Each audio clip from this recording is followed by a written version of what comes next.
Imagínense al director del FBI siendo un tipo cuya mayor cualidad es ser 100% leal a Donald Trump. Pues eso es exactamente lo que está ocurriendo con la nominación de Kash Patel. Y aquí no estamos hablando de un simple malentendido, no. Estamos hablando de alguien con tantas banderas rojas que podría decorar un desfile completo. Desde su negativa a responder preguntas básicas bajo juramento hasta su participación en podcasts de extremistas y su supuesta promoción de suplementos para desintoxicación de vacunas. Aquí te dejo este videoclip. Thank you, Mr. Chairman. I don't think the American people were up in arms about purging the Department of Justice or the FBI. I don't think they were up in arms wanting a stop to or freeze to federal grants to states. I don't think they were up in arms calling for the NIH to take action that will result in the halting of medical research. No, what they were up in arms was, let's lower the price of food, milk, bread. They're still waiting. So here we are, Mr. Chairman, talking about the nomination of Kash Patel. This man has so many red flags about why it is completely inappropriate to have him as the head of one of our most important law enforcement agencies that it makes your head spin. One thing is very clear about Kash Patel. He has 100% loyalty to Trump. That is the most critical thing for President Trump. We are at a crisis point. And this committee, if it plans to conduct any oversight, it must do so now. And here's what's happening at the FBI. Dozens of senior career FBI and DOJ employees have been purged. More to come. 5,000 names of agents and personnel who worked on January 6 matters. Their names are there. What is supposed to happen to these people? I don't think they're going to get commended for their work on January 6th. So hundreds or thousands of line prosecutors and FBI special agents and analysts may be purged. Make no mistake, our nation is under constant threat, both foreign and domestic. And purging hardworking and dedicated civil servants does nothing to make us safe. So what is happening with the FBI and DOJ is they've turned inward. Rather than focusing on potential attacks, hacks, or violent criminal enterprises, we have a DOJ and FBI that has been turned inward on themselves. Attorney General Bondi's announcement to weaponize in creating a weaponization working group last week only continues this trend. Through this working group, she is doing what she told us she would not do, and that is, we asked her, are you going to start investigating the investigators, prosecuting the prosecutors? What is this weaponization working group supposed to be doing but investigating the investigators and prosecuting the prosecutors, turning inward on itself rather than protecting this country from external dangers? I fear what a DOJ and FBI focused inward on themselves means for the safety and security of our nation. Not much.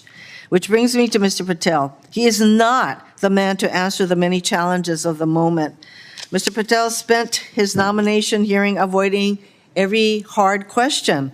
I asked him if he would investigate people on his 60-person deep state list. He would not say no. Mr. Chairman, we are sitting here continuing to point out all the red flags on this person. We Democrats are going to continue to raise the red flags on this person, and at some point, I'm hoping that maybe we'll come to a decency moment from my Republican colleagues.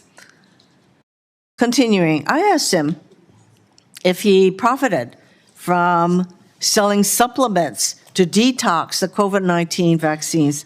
He did not answer. I asked him if Donald Trump lost the 2020 election. He would not answer.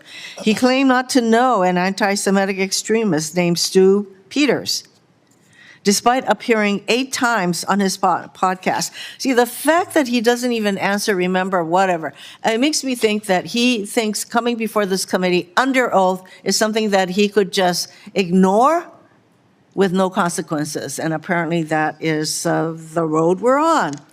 And he tried to claim no involvement with the January 6th choir, despite promoting them and hawking their merchandise for years. And he was unwilling to provide any details about his grand jury testimony. He was compelled to give after taking the fifth. People who take the fifth are using it to protect themselves from self-incrimination. Of course, Mr. Patel has the same right as any American to plead the fifth, but we have an equal right to ask him, as the nominee for FBI director, no less, why he did so, and to learn what he ultimately testified.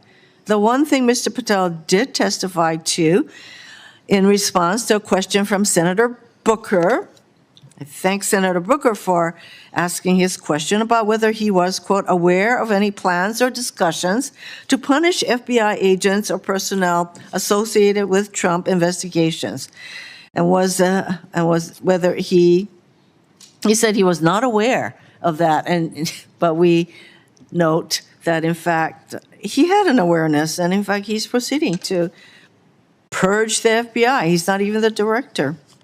I join my colleagues in once again calling for us to actually get the answers from Mr. Patel.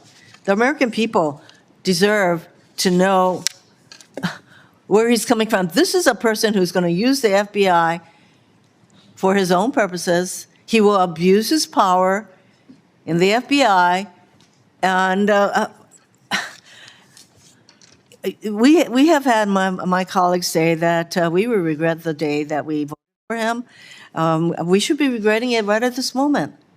And we should be calling him back so that the American people can find out what it is that this man plans to do as he intends to very clearly abuse his power at the FBI, all for his own ends and for that of the president, to which he is 100% loyal. That is his biggest qualification to be FBI director, which is not much in my view. Thank you, Mr. Chairman. La nominación de Kash Patel no solo es preocupante, sino que también podría poner en peligro la integridad y la credibilidad de una de las agencias más importantes del país. Este tipo de decisiones no fortalecen nuestras instituciones, las debilitan, convirtiéndolas en herramientas de lealtad política, en lugar de guardianas de la justicia. Y claro, esto nos lleva a preguntarnos, ¿deberían las lealtades políticas pesar tanto en nombramientos tan cruciales? Déjame tu opinión en los comentarios. Y si te gustó el video, no olvides suscribirte, darle like y compartir. Nos vemos en el próximo video de la Jugada Política. Hasta pronto.